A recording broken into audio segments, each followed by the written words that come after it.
Hola, quienes gustamos del jazz sabemos que uno de los sellos más importantes de la historia del género ha sido Blue Note.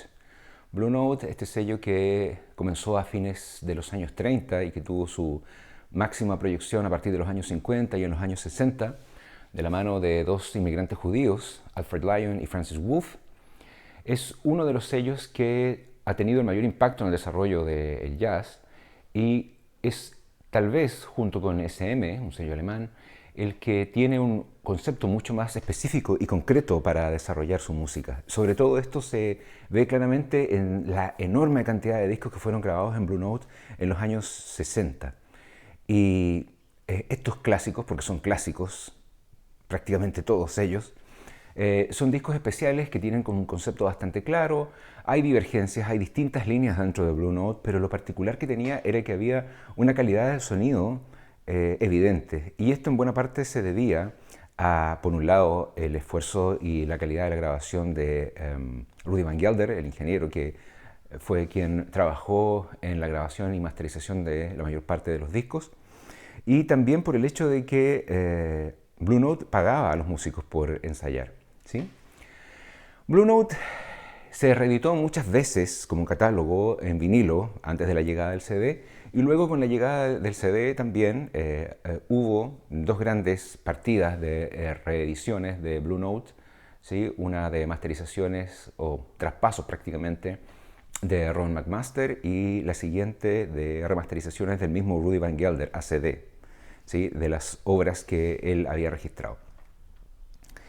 Ahora, en cuanto al vinilo, y dado el boom que ha tenido el vinilo como formato durante este último tiempo, ha habido un resurgimiento de Blue Note como editora de su propio catálogo de vinilos. Blue Note es parte de Universal Music en la actualidad, pero se maneja de un modo bastante independiente, ¿sí? Como esfuerzos específicos de Blue Note, nos habíamos quedado hace mucho tiempo atrás ya con una colección que se llamó Connoisseur en vinilo, ¿sí? Porque hay otra Connoisseur en CD. La colección Connoisseur en vinilo fue de mediados de los 90 y presentó un catálogo muy específico de obras en vinilo, de obras, digamos, que no son parte del catálogo central o el catálogo core de Blue Note. Aquí tengo que decir que Blue Note, como grabó tantos discos este sello, en los 50 y 60, y luego de eso tuvo un resurgimiento en los 80 y siguió grabando discos, Blue Note siempre ha manejado un catálogo core o un catálogo central, ¿vale? De uno, dos o hasta tres discos por cada uno de sus artistas referenciales, porque es imposible tratar de reeditar permanentemente todo. Entonces, siempre ha habido una política de reedición de algunas obras referenciales, ¿sí? De Blue Note. Por ejemplo, aquí tengo algunas que estaría bien mostrar, que forman parte de la serie de la que voy a hablar ahora, que es la serie Classic, una de las series de las que voy a hablar ahora. Este es Real McCoy, de McCoy Tyner. Y este es Page One, de Joe Henderson. Dos discos clásicos de los años 60 que forman parte de este catálogo core que estoy comentando ahora. Entonces, esa serie Connoisseur, de la que les comenté hace un momento, trató de tocar y reeditar otros discos, no parte del catálogo core, para tratar de ampliar, sobre todo para los conocedores, por eso se llamaba Connoisseur, la oferta de discos Blue Note. Pero luego de eso, debido a la caída del vinilo, Blue Note decidió abandonar prácticamente la edición de su propio catálogo, por lo tanto los derechos de prensado y de distribución de los discos Blue Note cayeron en diferentes manos, algunas manos para hacer una rápida distribución en una calidad bastante deficiente en algunos casos, como es la llamada colección o las reediciones Scorpio, ¿sí? De las que hablaremos tal vez más adelante porque son anecdóticamente malas. Y hubo reediciones en Japón, por ejemplo, de la mano de mi Japón, también reediciones en Francia, tampoco de la mejor calidad, que se llamaba Heavenly Sweetness. Y finalmente hubo, desde mediados de los 2000, una reedición de un sello llamado Classic Records, que posteriormente se dividió y una de las ramas es Analog Productions. Y Classic Records realmente reeditó los discos Blue Note, el catálogo core, en una muy buena calidad. Y lo mismo pasó después con otras editoras, el mismo Analog Productions, que sacó discos en 45 RPM, vinilos en 45 RPM, y luego de eso Music Matters, que sacó discos en formato gatefold, ¿sí? Carátulas en formato desplegable. También vamos a hablar un poco al respecto, que no era el formato original de los discos Blue Note, pero ellos quisieron hacerlo así para entregar un producto, digamos, más sofisticado. Pero bueno, el caso es que Blue Note volvió a hacerse cargo de su propio catálogo, en paralelo incluso con estas ediciones audiófilas, en el año 2014, porque celebró su aniversario número 75. Y lo hizo con un catálogo core, básicamente, con un catálogo central de obras de referencia de toda la historia de Blue Note, ¿sí? Incluyendo discos de los años 80 y discos de los años 90. Hay cosas de John Scofield, por ejemplo, ahí de Joe Lovano, por dar un ejemplo de discos no de la época dorada, 50 y 60.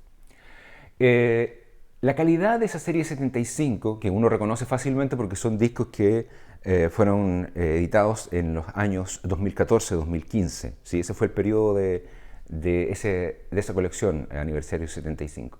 La calidad de esa colección no fue muy buena, porque la fuente era una fuente digital, y da la impresión de que una fuente digital en formato estándar, digamos, en formato CD, no en formato de alta resolución, que normalmente ofrece una escucha audiófila bastante difícil de distinguir de un vinilo analógico. No, esto era formato CD. Entonces, la calidad no es muy buena, y por lo mismo se celebró mucho cuando Blue Note, en su aniversario 80, decidió liberar un catálogo gradualmente de sus obras referenciales, es decir, es catálogo central, es catálogo core. Y dentro de eso, y de hecho hoy quiero hablarles un poco de un músico que me gusta mucho, para usarlo como ejemplo, que es Horace Silver. Entonces, dentro del catálogo del aniversario 80, el año 2000, eso partió el año 2019, ¿sí? Y del año 2019 es este disco de Horace Silver, que se llama Doing the Thing. Es Horace Silver Quintet at the Village Gate. Es un disco muy accesible, yo creo que tal vez es el primer disco, junto con Song for My Father, que es uno de los clásicos, para que alguien se aproxime a Horace Silver, ¿sí? Este arreglista y compositor, pianista norteamericano, ¿sí? De orígenes en Cabo Verde, su padre era de Cabo Verde. Horacio Tavares Silva era su verdadero nombre, ¿sí? Entonces, este disco y muchos otros fue parte de este catálogo del aniversario 80. Pero pasó el aniversario 80 y ellos siguieron reeditando discos.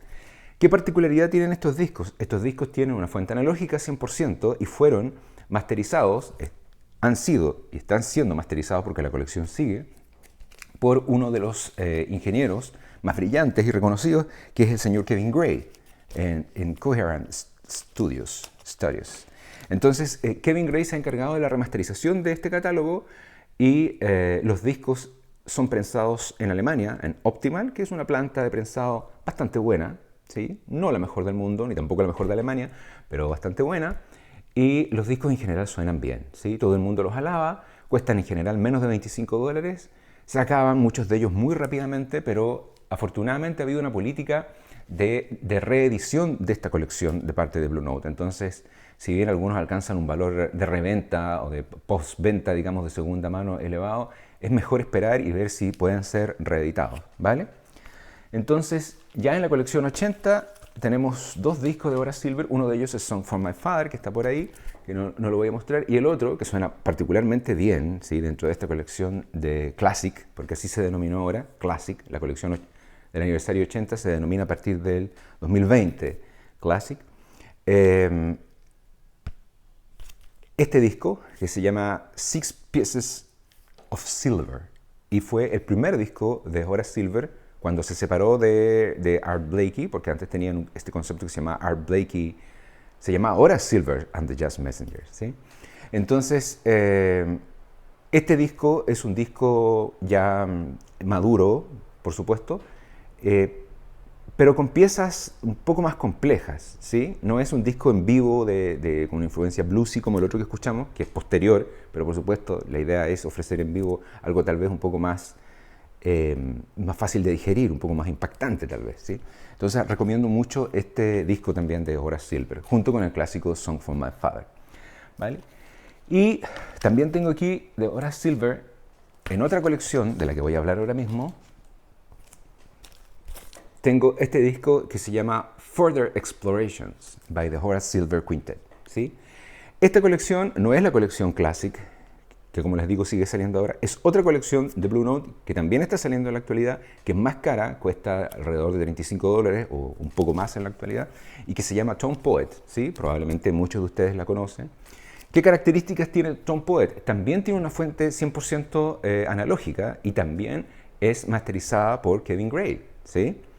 El punto es que son discos que ya no son catálogo core, es decir, para aquellos coleccionistas que son un poco más avesados, para aquellas personas que quieren completar a lo mejor, y aquí viene el punto, colecciones como las de Analog Productions o Music Matters, esta colección Tone Poet les viene de maravillas. Yo creo que sobre todo para quienes coleccionan Music Matters porque tiene el mismo formato, es decir, es gatefold y tiene en su interior fotografías de la sesión de grabación, ¿sí? Que para muchos coleccionistas es algo sumamente importante. Para muchos coleccionistas esto es sumamente importante. La calidad del cartón también es mejor, ¿sí? En la contracarátula, tal como en la edición Classic, es exactamente la que había en el disco Blue Note original, ¿sí? Entonces, este disco a mí me gusta muchísimo, ¿sí? Es un disco muy especial para mí también, y este es el disco más complejo de los tres. Este Further Explorations tiene temas muy, muy complejos y que yo creo que vale la pena escuchar de Horace Silver. Y fueron muchos, muchos, muchos otros los discos que Horace Silver grabó en Blue Note, ¿sí? Así que yo creo que, como pasa con mucho del catálogo Blue Note, ningún disco es malo finalmente, ¿ok? Ya, ahora quiero darles mi opinión porque esa es la idea de tener un canal de YouTube, poder dar su propia opinión. ¿Qué les cuento yo?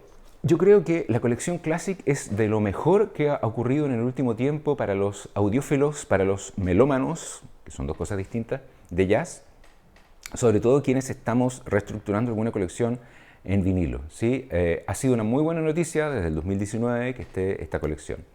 Y la colección Tone Poet, que también está a partir de 2019, que ha ido un poco más lenta, por lo demás, bueno, son discos que son más elaborados. Es una colección también brillante, como les digo, que suena muy, muy bien. Yo diría que suena mejor, y aquí hay una diferencia más. Tone Poet está prensado en Estados Unidos en RTI, ¿sí? Que es la planta tal vez que tiene el mejor control de calidad dentro de Estados Unidos, o una de las que tiene mejor control de calidad, ¿sí? Junto con Quality Record Pressing. Esta es Record Technology Incorporated, RTI, ¿sí? Suenan mejor, tienen mejor control de calidad que Optimal, que los alemanes. Ahora, el punto es que si alguien quiere realmente hacerse del catálogo core, fácilmente tiene acceso, si es que tiene algún tipo de suscripción a Amazon o a alguna disquería, fácilmente tiene acceso, obviamente con el cobro respectivo. Quiero decir que los discos están en print, están actualmente disponibles, ¿sí? Quienes quieren ampliar su colección a algunas obras específicas del catálogo, como las que salieron antes en Connoisseur, tienen acceso a Tone Poet.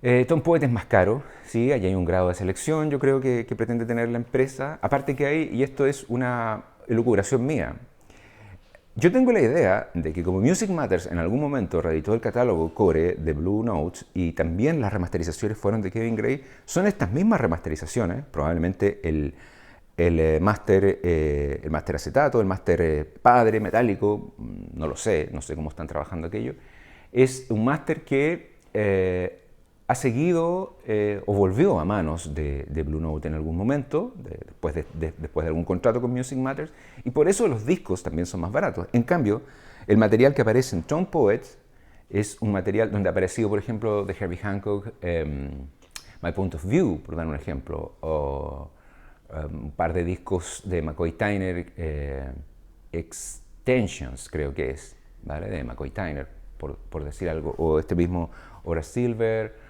o The Cooker de Morgan, ¿sí? Es una colección sumamente amplia que ustedes la pueden ver en las páginas de Blue Note. Entonces da la impresión de que este es material fresco, ¿sí? De reedición reciente de parte del sello y masterización específica de Kevin Gray. Bueno, esas son parte de las noticias que les quería comentar. No son noticias, es un resumen en general de lo que está ocurriendo actualmente en el mundo del vinilo y particularmente en las reediciones de Blue Note. Espero podamos seguir comentando. Si ustedes tienen algo que señalarme, por favor, escríbanlo. Y ya nos veremos. Esto es Surcos de Jazz. Mi nombre es Guido y este es el canal de discos de jazz en español. Nos vemos.